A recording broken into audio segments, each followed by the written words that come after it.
ವೆಚ್ಚದಲ್ಲಿ Kachur bridge come barrage ಇಂದ ಇನ್ನೊಂದು ಲೈನ್ ಅನ್ನು, ಯಾಕಂದ್ರೆ ಸೇಡಂ ಪಟ್ಟಣಕ್ಕೆ ಯಾವತ್ತೂ ಕುಡಿಯ ನೀರಿನ ಸಮಸ್ಯೆ ಆಗಬಾರ್ದು ಅಂತ ಹೇಳಿ ಒಂದು ಹೊಸ ಲೈನ್ ಅಲ್ಲಿ ಒಂದು ಕಾಚೂರು ಬ್ರಿಡ್ಜ್ ಕಮ್ ಬ್ಯಾರೇಜ್ ಹತ್ರ ಒಂದು ಜಾಕ್ವೆಲ್ ಅನ್ನ ಮಾಡಿ ಅಲ್ಲಿಂದ ನೀರು ಅಂದ್ರೆ ಪೈಪ್ ಲೈನ್ 400 ಡಯಾ ಅದನ್ನ ತಂದು ಬಿಬ್ಬಳ್ಳಿ ಹತ್ರ ಅದಕ್ಕೆ ಜಾಯಿಂಟ್ ಮಾಡ್ತಾರೆ. ನಮ್ಮ ಏನು ಹಳೆ ಸರ್ಪಟ್ನಳ್ಳಿಯಿಂದ ಬರ್ತಕ್ಕಂಥ ಲೈನಿಗೆ ಅಲ್ಲಿಂದ ನಮ್ಮ WTP ಇಂದ ಅಲ್ಲಿ ಒಂದು 10 ಲಕ್ಷ ಲೀಟರ್ ಒಂದು ಓವರ್ ಹೆಡ್ ಟ್ಯಾಂಕು, ಆಮೇಲೆ ಚಿಂಚೋಳಿ ರೋಡಲ್ಲಿ ಒಂದು 5 ಲಕ್ಷ ಲೀಟರ್ ಕೆಪಾಸಿಟಿ ಒಂದು ಓವರ್ ಹೆಡ್ ಟ್ಯಾಂಕು, ಆಮೇಲೆ ಇಲ್ಲಿ ನಾವು ಇವತ್ತೇನು ಶಂಕುಸ್ಥಾಪನೆ ಮಾಡ್ತೀವಿ 705 ಅಲ್ಲಿ ಇಲ್ಲಿ ಒಂದು 2.5 lakh litre over head tank, ಆಮೇಲೆ ಇನ್ನೊಂದು ಗುಲ್ಬರ್ಗಾ ರೋಡಲ್ಲಿ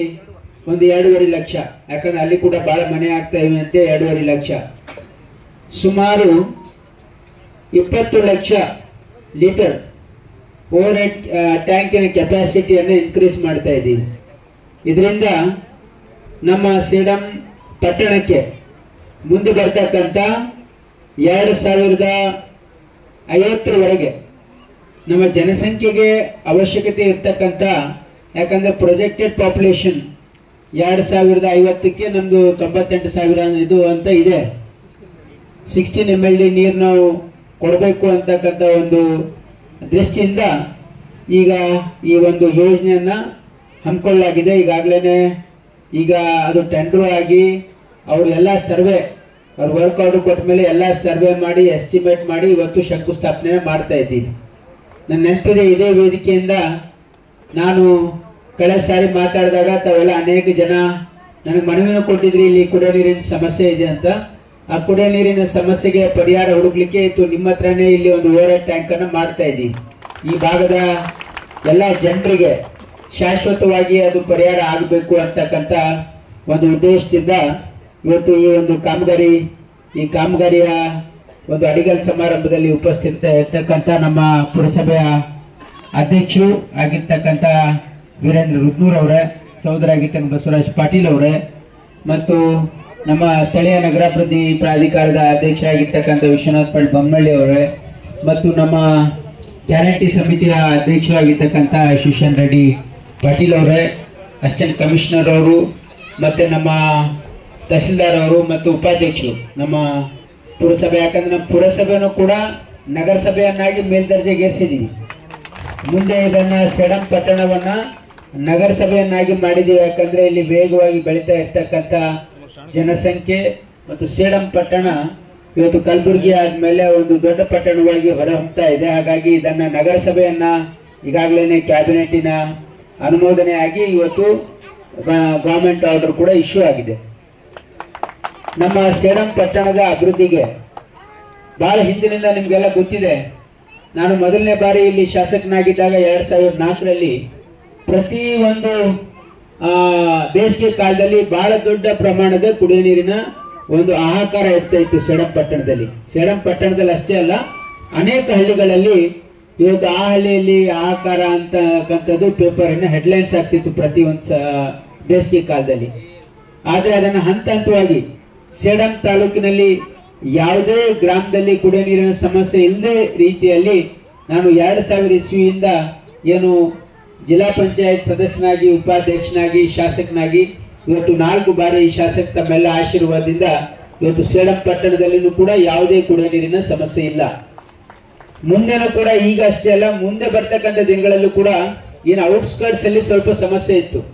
ಅದು ನಮ್ಮ ಇಲ್ಲಿ ಸಾಯಿಬಾಬಾ ಕಾಲನಿ ಇಲ್ಲ ಅಷ್ಟಿರ್ಲಿಲ್ಲ ಅಲ್ಲಿ, ಇದು ನಮ್ಮ ಗಣೇಶ್ ನಗರ್ ಅಲ್ಲಿ ಸ್ವಲ್ಪ ಇತ್ತು, ಆಮೇಲೆ 705 ಅಲ್ಲಿ ಇತ್ತು, ಆಮೇಲೆ ಇವನ್ ನಮ್ಮ ಆಶ್ರಯ ಕಾಲನಿಯಲ್ಲಿ, ಆಮೇಲೆ ಸ್ಲಮ್ ಬೋರ್ಡ್ ಏರಿಯಾದಲ್ಲಿ, ಆಮೇಲೆ ಚಿಂಚೋಳಿ ರೋಡ್ ಅಲ್ಲಿ ಕೆಲವೊಂದು ಮನೆಗಳಿಗೆ ಸಮಸ್ಯೆ ಇತ್ತು, ಮತ್ತು ಕಲಬುರಗಿ ಏನು ರೋಡ್ ಅಲ್ಲಿ ಕೂಡ ಹೊಸ ಮನೆಗಳಾಗಿವೆ, ಅಲ್ಲಿನೂ ಕೂಡ ಸ್ವಲ್ಪ ಸಮಸ್ಯೆ ಇತ್ತು. ಅದನ್ನ ಶಾಶ್ವತವಾಗಿ ಪರಿಹಾರ ಮಾಡೋದಕ್ಕೆ ಈ ಒಂದು ಹೊಸ ಯೋಜನೆ ಇವತ್ತು ನಮ್ಮ ಸರ್ಕಾರ ಹಮ್ಮಿಕೊಂಡಿದೆ. ಇದರಿಂದ ಖಂಡಿತವಾಗಿ ಸೇಡಂ ಪಟ್ಟಣದಲ್ಲಿ ಯಾವುದೇ ಕುಡಿಯ ನೀರಿನ ಸಮಸ್ಯೆ ಮುಂದೆ ಬರ್ತಕ್ಕಂಥ 2050ರವರೆಗೂ ಕೂಡ ಆಗಬಾರ್ದು ಅಂತಕ್ಕಂಥ ಒಂದು ಸದುದ್ದೇಶದಿಂದ ಈಗಾಗಲೇ ನಾವು ಒಂದು ಜಾಕ್ವೆಲ್ ಎಲ್ಲಿ ನಮ್ಮ ಕಾಚೂರಿನ ಬ್ಯಾರೇಜ್ ಹತ್ರ ಅದರ ಜೊತೆಗೆ ಈಗ ನಮ್ಮ ಎಕ್ಸಿಸ್ಟಿಂಗ್ ಏನು ಜಾಕ್ವೆಲ್ ಹಾಳಾಗೋಗಿದೆ, ಅದಕ್ಕೂ ಕೂಡ ನಾನು ಇದರಲ್ಲಿ ಹಣ ಕೊಟ್ಟಿದ್ದೀನಿ DMF ಅಲ್ಲಿ. DMF ಅಲ್ಲಿ ಹೊಸ ಜಾಕ್ವೆಲ್ ಇನ್ನೂ ಒಂದು ಮಾಡ್ತೀವಿ ನಾವು. ಯಾಕಂದ್ರೆ ಎರಡು ಆಲ್ಟರ್ನೇಟಿವ್ ಆಗಿರಬೇಕು. ಒಂದು ವೇಳೆ ಏನಾದ್ರೂ ಕಾರಣಕ್ಕೆ ನಿಂತು ಹೋದ್ರೆ ಇನ್ನೊಂದು ಆಲ್ಟರ್ನೇಟಿವ್ ಇರಬೇಕು ಅಂತ ಹೇಳಿ ಇವತ್ತು ಸಟ್ಪಟ್ನಹಳ್ಳಿಯಲ್ಲಿ ಕೂಡ ಒಂದು ಹೊಸ ಜಾಕ್ವೆಲ್ ನಿರ್ಮಾಣ ಮಾಡೋದಕ್ಕೆ ಸುಮಾರು 2 ಕೋಟಿ ರೂಪಾಯಿಯನ್ನು ಇಲ್ಲಿ ಸ್ಯಾಂಕ್ಷನ್ ಅನ್ನ ಮಾಡಿಸ್ತಾ ಇದ್ದೀವಿ.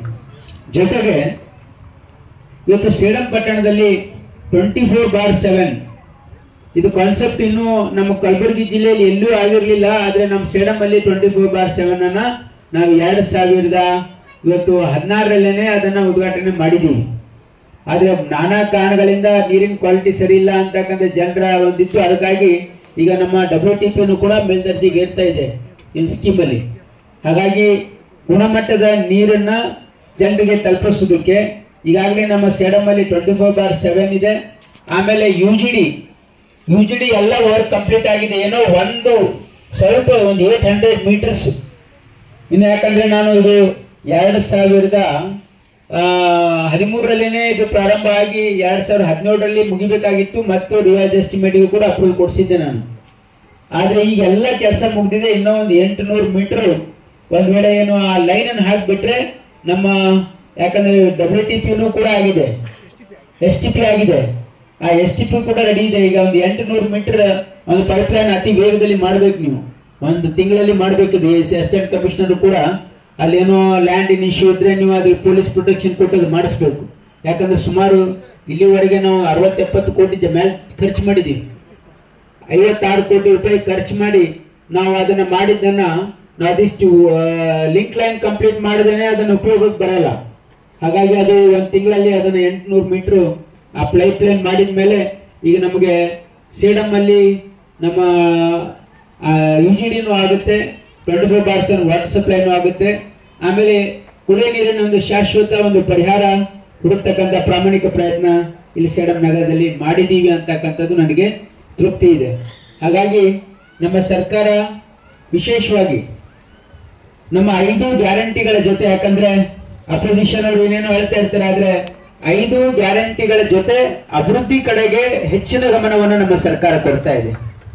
ಸೇಡಂ ನಗರದಲ್ಲಿ ಅಷ್ಟೇ ಅಲ್ಲ, ಇಡೀ ಕಲ್ಯಾಣ ಕರ್ನಾಟಕ ಭಾಗದಲ್ಲಿ ಪ್ರತಿ ವರ್ಷ 5,000 ಕೋಟಿ ಕೊಡೋದ್ರಿಂದ ನಮ್ಮ ಭಾಗದಲ್ಲಿ ಬಹಳಷ್ಟು ದೊಡ್ಡ ಪ್ರಮಾಣದಲ್ಲಿ ಇಲ್ಲಿ ಪ್ರಗತಿ ಆಗ್ತಾ ಇದೆ.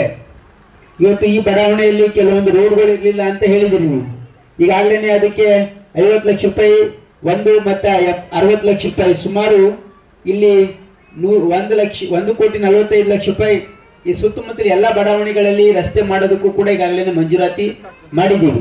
ಈ ವರ್ಷನೂ ಆಕ್ಷನ್ ಪ್ಲಾನ್ ಅಲ್ಲೂ ಕೂಡ ನಾವು ಈ ಭಾಗದಲ್ಲಿ ಎಲ್ಲೆಲ್ಲಿ ರಸ್ತೆಗಳಿಲ್ಲ ಆ ರಸ್ತೆಗಳನ್ನು ಮಾಡಿಸ್ತಕ್ಕಂಥದಕ್ಕೂ ಕೂಡ ಆದ್ಯತೆ ಮೇಲೆ ಮಾಡ್ತಾ ಇದ್ದೀವಿ.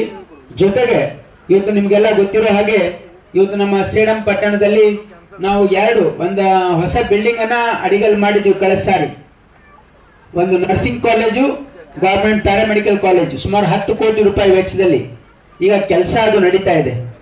ಅದರ ಜೊತೆಗೆ ನಮ್ಮ ನರ್ಸಿಂಗ್ ಕಾಲೇಜು ಮತ್ತೆ ಪ್ಯಾರಾಮೆಡಿಕಲ್ ಕಾಲೇಜಲ್ಲಿ ವಿದ್ಯಾರ್ಥಿನಿಯರಿಗೆ ಒಂದು ಹಾಸ್ಟೆಲ್ ಮಾಡಬೇಕು ಅಂತ ಅದಕ್ಕೂ ಕೂಡ 10 ಕೋಟಿ ರೂಪಾಯಿ ನಾನು ಸ್ಯಾಂಕ್ಷನ್ ಮಾಡಿಸಿದ್ದೆ ನರ್ಸಿಂಗ್ ಬೋರ್ಡ್ ಇಂದ. ಅದನ್ನು ಕೂಡ ಕೆಲಸ ನಡೀತಾ ಇದೆ. ಈಗೇನಂದ್ರೆ ಈ ವರ್ಷ ನಾವು ಬಜೆಟ್ ನಲ್ಲಿ ಸೇಡಂ ಅಲ್ಲಿ ಒಂದು GDTC ಸುಮಾರು 25 ಕೋಟಿ ರೂಪಾಯಿ ವೆಚ್ಚದಲ್ಲಿ ಒಂದು ಹೊಸ GDTC ಒಂದು ಕಾಲೇಜ್ ಅನ್ನ ಮಾಡ್ತೀವಿ ಅಂತ ಇತ್ತು. ನಾವು ಈಗಾಗಲೇ ಲ್ಯಾಂಡ್ ಇಂದು ಇನ್ನೂ ಫೈನಲ್ ಆಗಿರ್ಲಿಲ್ಲ. ಅದಕ್ಕೆ ಈಗ ನಾನು ಅಸಿಸ್ಟೆಂಟ್ ಕಮಿಷನರ್ಗೆ ತಹಸೀಲ್ದಾರ್ಗೆ ನಿರ್ದೇಶನವನ್ನು ಕೊಟ್ಟಿದ್ದೀನಿ. ಏನಂದ್ರೆ ITI ಪಕ್ಕದಲ್ಲಿ ಇರ್ತಕ್ಕಂಥ ಲ್ಯಾಂಡ್ ಅನ್ನೇ ಪ್ರಪೋಸಲ್ ಮಾಡಿ ಅದಾದ್ಮೇಲೆ ಮುಂದೆ ಬರ್ತಕ್ಕಂಥ ಕ್ಯಾಬಿನೆಟ್ ಅಲ್ಲಿ ಅದಕ್ಕೂ ಕೂಡ ಮಂಜೂರಾತಿಯನ್ನ ಮಾಡಿಸಿ ಇವತ್ತು ಖಂಡಿತವಾಗಿ ಇಲ್ಲಿ ಒಂದು GDTC ಅನ್ನ ಎಸ್ಟಾಬ್ಲಿಷ್ ಮಾಡೋದ್ರಿಂದ ನಮ್ಮ ಮಕ್ಕಳಿಗೆ ಇಲ್ಲಿ ಓದ್ಲಿಕ್ಕೆ ಸವಲತ್ತು ಆಗ್ತದೆ ಅಂತಕ್ಕಂಥ ಒಂದು ಸದುದ್ದೇಶದಿಂದ ಈ ಕೆಲಸನೂ ಕೂಡ ನಾವು ಇದೇ ವರ್ಷದಲ್ಲಿ ಮಾಡಬೇಕು ಅಂತಕ್ಕಂಥ ಉದ್ದೇಶವನ್ನು ಕೂಡ ಇಟ್ಕೊಂಡಿದ್ದೀವಿ. ಇವತ್ತು ಸೇಡಂನ ಇವತ್ತು ಆ ಭಾಗದ ಕೆಲವು ಭಾಗದಲ್ಲಿ ನೀರಾವರಿ ಮಾಡಬೇಕು ಅಂತ ಜನರ ಅಪೇಕ್ಷೆ ಇತ್ತು. ಅದಂತೆಯೇ ನಾವು ಈಗಾಗಲೇ 4 ಲಿಫ್ಟ್ ಇರಿಗೇಷನ್ಸ್ ಸುಮಾರು 250 ಕೋಟಿ ರೂಪಾಯಿ ವೆಚ್ಚದಲ್ಲಿ 4 ಲಿಫ್ಟ್ ಇರಿಗೇಷನ್ ಕೆಲಸನೂ ಕೂಡ ನಡೀತಾ ಇದೆ. ಅದರ ಜೊತೆಗೆ ನಾವು ಇನ್ನೂ ಒಂದು ಜಟ್ಟೂರಲ್ಲೂ ಕೂಡ ಒಂದು ಲಿಫ್ಟ್ ಇರಿಗೇಷನ್ ಮಾಡಬೇಕು ಅಂತಕ್ಕಂಥ ಒಂದು ಪ್ರಪೋಸಲ್ ಅನ್ನ ನಾನು ಮೇಜರ್ ಇರಿಗೇಷನ್ ಡಿಪಾರ್ಟ್ಮೆಂಟ್ ಅವ್ರಿಗೆ ಕೊಟ್ಟಿದ್ದೀನಿ. ಅವರು ಕೂಡ ಸರ್ವೆ ಮಾಡ್ತಾ ಇದ್ದಾರೆ. ಮತ್ತು ನಮ್ಮ ಕಾಗಿಣಾ ಮೇಲೆ ಇರ್ತಕ್ಕಂಥ ಎಲ್ಲಾ ಬ್ರಿಡ್ಜ್ ಕಮ್ ಬ್ಯಾರೇಜ್ ಗಳನ್ನ ಸದುಪಯೋಗ ಪಡಿಸ್ಕೊಳ್ಬೇಕು. ಮತ್ತು ಕಮಲಾವತಿ ನದಿ ಮೇಲೂ ಕೂಡ ಸಾಕಷ್ಟು ನಾವು ಯಾವ ಬ್ರಿಡ್ಜ್ ಕಮ್ ಬ್ಯಾರೇಜ್ ಗಳನ್ನ ಎಲ್ಲೆಲ್ಲಿ ಸಾಧ್ಯ ಇದೆ ಎಲ್ಲ ಮಾಡಿದ್ದೀವಿ. ಹಾಗಾಗಿ ಇವತ್ತು ಸೇಡಂ ತಾಲೂಕಿನಲ್ಲಿ ನೀರಾವರಿ ಯಾವುದು ಯೋಜನೆ ಇಲ್ಲದೆ ಇದ್ರೂ ಕೂಡ ನಮ್ಮಲ್ಲಿ ಇರ್ತಕ್ಕಂಥ ನೀರನ್ನ, ಕೆರೆ ಕಟ್ಟೆಗಳನ್ನ ಮತ್ತು ನದಿಗಳನ್ನ ಸದುಪಯೋಗ ಪಡಿಸ್ಕೊಳ್ಳೋದಕ್ಕೆ ಏನೇನು ಸಾಧ್ಯ ಇದೆ ಅದೆಲ್ಲವನ್ನ ಮಾಡಿದ್ದೀವಿ. ಜೊತೆಗೆ ಇವತ್ತು ನಮ್ಮ ಸೇಡಂ ತಾಲೂಕಿನಲ್ಲಿ ರಸ್ತೆ ಅಭಿವೃದ್ಧಿ, ಯಾಕಂದ್ರೆ ಕೆಲವೊಂದು ಸಾರಿ ನಾವು ಈ ಸಾರಿ 2023ರಲ್ಲಿ ಆಯ್ಕೆ ಆದಾಗ ಕೆಲವೊಂದು ರಸ್ತೆ ಬಹಳ ಹದಗೆಟ್ಟಿದ್ವು. ಅದೆಲ್ಲವನ್ನ ಮೇಲ್ದರ್ಜೆಗೇರಿಸೋದಕ್ಕೆ ಇವತ್ತು ಸುಮಾರು ನಮ್ಮ ಈ ಮತಕ್ಷೇತ್ರದಲ್ಲಿ 500 ಕೋಟಿಯಷ್ಟು ಹಣವನ್ನ ಇಲ್ಲಿ ಏನಂದ್ರೆ ನಮ್ಮ ಎಲ್ಲಾ ರಸ್ತೆಗಳನ್ನ ಇಂಪ್ರೂವ್ಮೆಂಟ್ ಮಾಡೋದಕ್ಕೆ, ಅದು PWD ರಸ್ತೆ ಆಗಿರ್ಬೋದು, PRE ರಸ್ತೆ ಆಗಿರ್ಬೋದು, ಇವತ್ತು ನಮ್ಮ ಕಲ್ಯಾಣ ಪಥದಲ್ಲಿ ಮತ್ತು ಪ್ರಗತಿ ಪಥದಲ್ಲಿ ನಾವು ಗ್ರಾಮೀಣ ರಸ್ತೆಗಳನ್ನ ಮತ್ತು PWD ರಸ್ತೆಗಳನ್ನ ಮೇಲ್ದರ್ಜೆಗೇರಿಸೋದಕ್ಕೂ ಕೂಡ ಇವತ್ತು ಸಾಕಷ್ಟು ಇಲ್ಲಿ ಸೇಡಂ ತಾಲೂಕಿನಲ್ಲಿ ನಾವು ಕೆಲಸ ಕಾರ್ಯಗಳು ಈಗಾಗಲೇ ನಡೀತಾ ಇವೆ. ಹಾಗಾಗಿ ಇವತ್ತು ನಮ್ಮ ಸರ್ಕಾರ ವಿಶೇಷವಾಗಿ ಗ್ಯಾರಂಟಿಗಳನ್ನ ಮಾಡೋದ್ರ ಜೊತೆಗೆ ಅಭಿವೃದ್ಧಿ ಕಡೆನೂ ಕೂಡ ನಮ್ಮ ಸರ್ಕಾರದ ಚಿತ್ತ ಇದೆ ಅಂತಕ್ಕಂಥದ್ದು ಬಹಳ ಸ್ಪಷ್ಟವಾಗಿ ನಮ್ಮ ಸರ್ಕಾರದ ನಿಲುವಿದೆ. ಮತ್ತು ವಿಶೇಷವಾಗಿ ಕಲಬುರಗಿ ಜಿಲ್ಲೆಯಲ್ಲಿ ಅನೇಕ ಆಸ್ಪತ್ರೆಗಳನ್ನ ಕಟ್ಟೋದ್ರ ಮುಖಾಂತರ ಹೆಲ್ತ್ ಹಬ್ ಮಾಡೋದಕ್ಕೆ ಎಲ್ಲ ಆಸ್ಪತ್ರೆಗಳನ್ನ ನಾವು ಕಲಬುರಗಿಯಲ್ಲಿ ಮಾಡ್ತಾ ಇದ್ದೀವಿ. ಮತ್ತು ಸೇಡಂ ಅಲ್ಲಿ ನಮ್ಮ 100 ಬೆಡ್ ಇರ್ತಕ್ಕಂಥ ತಾಲೂಕು ಆಸ್ಪತ್ರೆ 150 ಬೆಡ್ಗೂ ಕೂಡ ಸುಮಾರು 16 ಕೋಟಿ ರೂಪಾಯಿ ವೆಚ್ಚದಲ್ಲಿ ಮೇಲ್ದರ್ಜೆಗೆ ಏರಿಸ್ತಕ್ಕಂಥ ಅಡಿಗಲ್ಲು ಮಾಡಿದೀವಿ. ಅದು ಕೆಲಸನೂ ಕೂಡ ಪ್ರಾರಂಭ ಆಗಿದೆ. ಜೊತೆಗೆ ನಮ್ಮ ಸ್ಟೇಡಿಯಂ ಇಂಪ್ರೂವ್ಮೆಂಟ್ಗೆ 5 ಕೋಟಿ ರೂಪಾಯಿ ನಾನು ಇವರಿಂದ ಕರ್ನಾಟಕ ಎಕ್ಸಾಮಿನೇಷನ್ ಅಥಾರಿಟಿಯಿಂದ ಕೊಡಿಸಿದ್ದೆ. ಅದರ ಜೊತೆಗೆ ಇವತ್ತು ಇನ್ನೂ ಸೇಡಂ ನಮ್ಮ ಆಸ್ಪತ್ರೆಯಲ್ಲಿ ಇನ್ನೂ 5 ಕೋಟಿ ರೂಪಾಯಿ ಸ್ಯಾಂಕ್ಷನ್ ಅನ್ನು ಮಾಡಿಸಿದ್ದೀನಿ. ಯಾಕಂದ್ರೆ ಅಲ್ಲಿ OPDಗೆ ಇನ್ನೂ ಸ್ವಲ್ಪ ಸ್ಪೇಸ್ ಬೇಕು ಅಂದ್ರೆ ಅಲ್ಲಿ PWD ಜಾಗ ಅವ್ರಿಗೆ ಕೊಟ್ಟು ಅಲ್ಲಿ ಹೊಸ OPD ಮತ್ತು ಕ್ವಾರ್ಟರ್ಸ್ ಮಾಡೋದಕ್ಕೂ ಕೂಡ 5 ಕೋಟಿ ರೂಪಾಯಿ ಅದನ್ನು ಕೂಡ ಮಂಜೂರಾಗಿದೆ. ಹಾಗಾಗಿ ಇವತ್ತು ಸೇಡಂ ಅಲ್ಲಿ ಅಭಿವೃದ್ಧಿ ಮತ್ತು ಇಡೀ ಕಲಬುರಗಿ ಜಿಲ್ಲೆ ಮತ್ತು ಕಲ್ಯಾಣ ಕರ್ನಾಟಕ ಭಾಗದಲ್ಲಿ ನಮ್ಮ ಸರ್ಕಾರ ವಿಶೇಷ ಕಾಳಜಿಯನ್ನು ವಹಿಸಿ ಇವತ್ತು ಕೆಲಸ ಕಾರ್ಯಗಳನ್ನ ಮಾಡ್ತಾ ಇದೆ. ಹಾಗಾಗಿ ಇವತ್ತು ನಮ್ಮ ಮಾನ್ಯ ಮುಖ್ಯಮಂತ್ರಿಗಳು ಮತ್ತು ಉಪಮುಖ್ಯಮಂತ್ರಿಗಳಿಗೆ ನಾವು ಎಷ್ಟು ಧನ್ಯವಾದಗಳು ಅರ್ಪಿಸಿದ್ರು ಕಮ್ಮಿ ಇದೆ. ಯಾಕಂದ್ರೆ ನಮ್ಮ ಭಾಗಕ್ಕೆ ಇವತ್ತು ಜಯದೇವ ಆಸ್ಪತ್ರೆ ಆಗಿರ್ಬೋದು, ನಮ್ಮ ಕಿದ್ವಾಯಿ ಆಸ್ಪತ್ರೆ ಆಗಿರ್ಬೋದು, ನಮ್ಮ Indira Gandhi child institute, mother and child hospital, super speciality hospital, trauma centre, ಆಮೇಲೆ ಡಯಾಬಿಟಾಲಜಿ ಇನ್ಸ್ಟಿಟ್ಯೂಟ್ ಇವೆಲ್ಲ ಬರ್ಲಿಕ್ಕೆ ಸಂಪೂರ್ಣ ಸಹಕಾರ ಮಾಡಿದ್ದಾರೆ. ಹಾಗಾಗಿ ಇವತ್ತು ಕಲಬುರಗಿ ಜಿಲ್ಲೆ ಜನ ಯಾವುದೇ ಕಾರಣಕ್ಕೂ ಕೂಡ ನೀವು ಪ್ರೈವೇಟ್ ಹಾಸ್ಪಿಟಲ್ ಹೋಗ್ಲಿಕ್ಕೆ ಅವಶ್ಯಕತೆ ಇಲ್ಲ ಅಂತಕ್ಕಂಥ ಒಂದು ಭಾವನೆ ಇವತ್ತು ಸರ್ಕಾರಿ ಮಟ್ಟದಲ್ಲಿ ನಾವು ಇಷ್ಟೆಲ್ಲ ಆಸ್ಪತ್ರೆಯನ್ನ ಸ್ಥಾಪನೆ ಮಾಡಿದೀವಿ. ಸೇಡಂ ಜನತೆಗೆ ಅಷ್ಟೆಲ್ಲ ಇಡೀ ಕಲಬುರಗಿ ಜಿಲ್ಲಾ ಜನರಿಗೆ ಇವತ್ತು ಮಾಡಿರ್ತಕ್ಕಂಥ ಅದ್ರ ಲಾಭನೂ ಕೂಡ ಜನರು ಪಡ್ಕೊಳ್ತಾ ಇದ್ದಾರೆ. ಯಾಕಂದ್ರೆ ಬೆಳಗ್ಗೆ ನಾನು ಜಯದೇವ ಆಸ್ಪತ್ರೆಗೆ ಹೋಗಿದ್ದೆ. ಯಾಕಂದ್ರೆ ಡೈರೆಕ್ಟರ್ ಇವತ್ತು ಫಸ್ಟ್ ಟೈಮ್ ಅವ್ರು ವಿಸಿಟ್ ಮಾಡಿದ್ರಿಂದ ಇಲ್ಲಿ ಏನೇನೋ ಇನ್ನೂ ನಾವು ಇಂಪ್ರೂವ್ಮೆಂಟ್ ಮಾಡಬೇಕು ಅನ್ನೋದನ್ನ ಚರ್ಚೆ ಮಾಡೋದಕ್ಕೆ ನಾನು ಹೋಗಿದ್ದೆ. ಅದಕ್ಕೆ ಸ್ವಲ್ಪ ತಡ ಆಯ್ತು. ಅಲ್ಲಿ ನಾವು ಜಯದೇವ ಆಸ್ಪತ್ರೆ ಯಾವುದೇ ಒಂದು ಖಾಸಗಿ ಆಸ್ಪತ್ರೆ ಇನ್ನು ಒಳ್ಳೆ ರೀತಿಯಲ್ಲಿ ಒಂದು ಕಾರ್ಯನಿರ್ವಹಿಸ್ತಾ ಇರ್ತಕ್ಕಂಥ ಒಂದು ಆಸ್ಪತ್ರೆ ಆಗಿದೆ. ಜೊತೆಗೆ ನಮ್ಮ ಸೂಪರ್ ಸ್ಪೆಷಾಲಿಟಿ ಆಸ್ಪತ್ರೆಯನ್ನು ಕೂಡ ಮಾಡಿದೀವಿ. ಅದ್ರ ಸದುಪಯೋಗ ನಮ್ಮ ಜನ ಪಡ್ಕೊಳ್ಬೇಕು. ಇನ್ನು ಅದ್ರ ಅಷ್ಟು ಪ್ರಚಾರ ಸಿಕ್ಕಿಲ್ಲ. ನಮ್ಮ ಮಾಧ್ಯಮ ಮಿತ್ರರಿಗೆ ನಾನು ಒಂದು ಮನವಿ ಏನಿದೆ ಅಂದ್ರೆ, ನೀವು ನಮ್ಮ ಆಸ್ಪತ್ರೆಗಳು ವಿಶೇಷವಾಗಿ ಕಿದ್ವಾಯಿ ಆಸ್ಪತ್ರೆ ಆಗಿರ್ಬೋದು, ಜಯದೇವ ಆಸ್ಪತ್ರೆ ಆಗಿರ್ಬೋದು, ಸೂಪರ್ ಸ್ಪೆಷಾಲಿಟಿ ಆಸ್ಪತ್ರೆ ಮತ್ತು ಟ್ರಾಮಾ ಸೆಂಟರ್, ಇವು 4 ಫಂಕ್ಷನಿಂಗ್ ಹಾಸ್ಪಿಟಲ್ ಅನ್ನ ಜನ ಸರಿಯಾಗಿ ಸದುಪಯೋಗ ಪಡ್ಕೊಳ್ಳಿಕ್ಕೆ ಇದಕ್ಕೆ ಸರಿಯಾದ ಪ್ರಚಾರ ಸಿಗ್ಬೇಕು. ಮುಂದೆ ಬರ್ತಕ್ಕಂಥ ದಿನಗಳಲ್ಲಿ, ಯಾಕಂದ್ರೆ ಈಗಾಗಲೇ ಕೆಲಸ ಪ್ರಾರಂಭ ಆಗಿದೆ. ನಮ್ಮ ನಿಮ್ಯಾನ್ಸ್ ಒಂದು ಮಾದರಿಯ ಆಸ್ಪತ್ರೆ ಆಗಿರ್ಬೋದು, ಇಂದಿರಾ ಗಾಂಧಿ ಚೈಲ್ಡ್ ಇನ್ಸ್ಟಿಟ್ಯೂಟ್ ಆಗಿರ್ಬೋದು, ಮದರ್ ಅಂಡ್ ಚೈಲ್ಡ್ ಹಾಸ್ಪಿಟಲ್ ಆಗಿರ್ಬೋದು, ಆಮೇಲೆ ಡಯಾಬಿಟಾಲಜಿ ಇನ್ಸ್ಟಿಟ್ಯೂಟ್ ಇವಿನ್ನೂ ಕನ್ಸ್ಟ್ರಕ್ಷನ್ ಅಲ್ಲಿ ಇವೆ.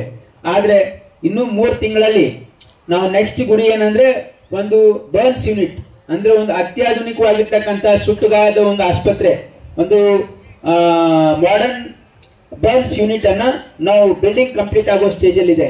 ಇನ್ನು 3 ತಿಂಗಳಲ್ಲಿ ಅದು ಲೋಕಾರ್ಪಣೆ ಮಾಡತಕ್ಕಂಥ ಉದ್ದೇಶನೂ ಕೂಡ ಇದೆ. ಹಾಗಾಗಿ ಇವತ್ತು ನಮ್ಮ ಸರ್ಕಾರ, ಮಾನ್ಯ ಮುಖ್ಯಮಂತ್ರಿಗಳು ಕೇವಲ ಗ್ಯಾರಂಟಿಗಷ್ಟೇ ಇಲ್ಲ, ಈ ಸರ್ಕಾರ ಗ್ಯಾರಂಟಿ ಜೊತೆಗೆ, ಯಾಕಂದ್ರೆ ಗ್ಯಾರಂಟಿ ಸ್ಕೀಮ್ಗಳು ಮುಖ್ಯ ಯಾಕಿವೆ ಅಂದ್ರೆ ಈ ರಾಜ್ಯದಲ್ಲಿ ಇರ್ತಕ್ಕಂಥ ಬಡವರಿಗೆ ನೇರವಾಗಿ ಅವ್ರ ಮನೆ ಬಾಗಿಲಿಗೆ ಇವತ್ತು ಗೃಹಲಕ್ಷ್ಮಿ ಅಂತಕ್ಕಂಥ ಕಾರ್ಯಕ್ರಮ, ಪ್ರತಿ ಮನೆಗೆ ಪ್ರತಿ ತಿಂಗಳು 2,000 ರೂಪಾಯಿ ಕೊಡ್ತಕ್ಕಂಥ ಗೃಹಲಕ್ಷ್ಮಿ, ಎಲ್ಲ ಪ್ರತಿಯೊಬ್ಬ ಮಹಿಳೆಗೂ ಕೂಡ ಬಸ್ಸಿನಲ್ಲಿ ಉಚಿತ ಪ್ರಯಾಣ ಮಾಡ್ತಕ್ಕಂಥ ಶಕ್ತಿ ಕಾರ್ಯಕ್ರಮ ಮತ್ತು ಗೃಹ ಜ್ಯೋತಿ, ಪ್ರತಿ ಮನೆಗೆ ಇವತ್ತು 200 ಯೂನಿಟ್ ಕರೆಂಟ್ ಉಚಿತವಾಗಿ ಕೊಡ್ತಕ್ಕಂಥ ಗೃಹ ಜ್ಯೋತಿ ಕಾರ್ಯಕ್ರಮ ಆಗಿರ್ಬೋದು ಅಥವಾ ಅನ್ನಭಾಗ್ಯ ಕಾರ್ಯಕ್ರಮ ಆಗಿರ್ಬೋದು. ಅನ್ನಭಾಗ್ಯದಲ್ಲಿ ಈ ಸಾರಿ ನಾವು 5 ಕೆಜಿ ಅಕ್ಕಿ ಜೊತೆ 5 ಕೆಜಿ ಒಂದು ಕಿಟ್ ಅನ್ನ ಕೊಡ್ತಾ ಇದ್ದೀವಿ. ಆ ಕಿಟ್ ಅಲ್ಲಿ ವಿಶೇಷವಾಗಿ ತೊಗರಿ ಬೇಳೆ ಕೊಡ್ತಾ ಇದ್ದೀವಿ. ನಮ್ಮ ಭಾಗದ ತೊಗರಿ ಬೆಳೀತಕ್ಕಂಥ ರೈತರಿಗೂ ಕೂಡ ಅಂದ್ರೆ ಅವ್ರು ಬೆಳೆದಿರ್ತಕ್ಕಂಥ ತೊಗರಿಗೆ ಒಳ್ಳೆ ಧಾರಣೆ ಬರಲಿ, ಮತ್ತೆ ಇವತ್ತು ಪ್ರತಿ ಕಾರ್ಡಿಗೆ ಅವ್ರು ಇಬ್ರು ಇದ್ರೆ 1 ಕೆಜಿ, ಇಬ್ಬರಿಗಿಂತ ಜಾಸ್ತಿ ಇದ್ರೆ 1.5 ಕೆಜಿ, 5 ಜನ ಇದ್ರೆ 2 ಕೆಜಿ, ಈ ರೀತಿ ನಾವು ಪ್ರತಿ ಕಾರ್ಡಿಗೆ ಇವತ್ತು ತೊಗರಿ ಬೇಳೆ ಜೊತೆಗೆ ಬೇರೆ ಬೇರೆ ಪದಾರ್ಥ ಕೊಡ್ತಕ್ಕಂಥ ಒಂದು ಕಿಟ್ಟು, ಇಂದಿರಾ ಕಿಟ್ನು ಕೂಡ ಕೊಡಬೇಕು ಅಂತಕ್ಕಂಥ ಸದುದ್ದೇಶ ಇದೆ.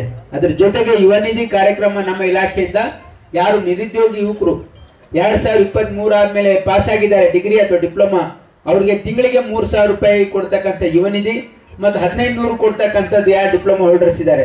ಸುಮಾರು 2,77,000 ಮಕ್ಕಳು ಇದರಲ್ಲಿ ಎನ್ರೋಲ್ಮೆಂಟ್ ಆಗಿದ್ದಾರೆ. ಹಾಗಾಗಿ ಅವರು ಕೂಡ ಇದ್ರ ಲಾಭವನ್ನ ಪಡಿತಾ ಇದ್ದಾರೆ. ಹಾಗಾಗಿ ನಮ್ಮ ಸರ್ಕಾರ ಗ್ಯಾರಂಟಿ ಜೊತೆಗೆ ಇವತ್ತು ಅಭಿವೃದ್ಧಿ ಇನ್ನು ಮಾಡ್ತಾ ಇದೆ, ಜನರಿಗೆ ಮೂಲಭೂತ ಸೌಕರ್ಯಗಳನ್ನು ಕೊಡ್ತಾ ಇದೆ, ಶಿಕ್ಷಣದಲ್ಲಿ ಮತ್ತು ಆರೋಗ್ಯ ಕ್ಷೇತ್ರದಲ್ಲಿ ಹೆಚ್ಚಿನ ಹಣವನ್ನ ಹೂಡಿಕೆ ಮಾಡ್ತಾ ಇದೆ ಅಂತಕ್ಕಂಥದ್ದನ್ನ ತಮ್ಮ ಗಮನಕ್ಕೆ ತಂದು ತಾವು ಇಷ್ಟೆಲ್ಲ ಬಿಸಿಲಾದ್ರೂ ಕೂಡ ತಡ ಆದ್ರೂ ಇಲ್ಲಿ ಕಾರ್ಯಕ್ರಮದಲ್ಲಿ ಪಾಲ್ಗೊಂಡಿದ್ದು ಒಂದು ಯಶಸ್ವಿಗೊಳಿಸಿದಿರಿ. ಈ ಒಂದು ಕಾರ್ಯಕ್ರಮ ಇಲ್ಲಿ ಇರ್ತಕ್ಕಂಥ ಅಧಿಕಾರಿಗಳಿಗೆ ಸೂಚನೆ ಅಂದ್ರೆ ಇದು ಬಹಳ ವೇಗದಲ್ಲಿ ಕೆಲಸ ಆಗ್ಬೇಕು, ಗುಣಮಟ್ಟದ ಕೆಲಸ ಆಗ್ಬೇಕು, ಆಮೇಲೆ ಇದು ಲೋಕಾರ್ಪಣೆ ಆಗ್ಬೇಕು, ಜನರಿಗೆ ಉಪಯೋಗ ಆಗೋದು ಕ್ವಾಲಿಟಿ ಕೆಲಸ ಇಲ್ಲಿ ನೀವು ಮಾಡಬೇಕು ಅಂತಕ್ಕಂಥ ನಿರ್ದೇಶನವನ್ನು ಕೊಟ್ಟು ತಮ್ಮೆಲ್ಲರಿಗೂ ಒಂದು 2 ಮಾತು ಮುಗಿಸ್ತೀನಿ. ನಮಸ್ಕಾರ.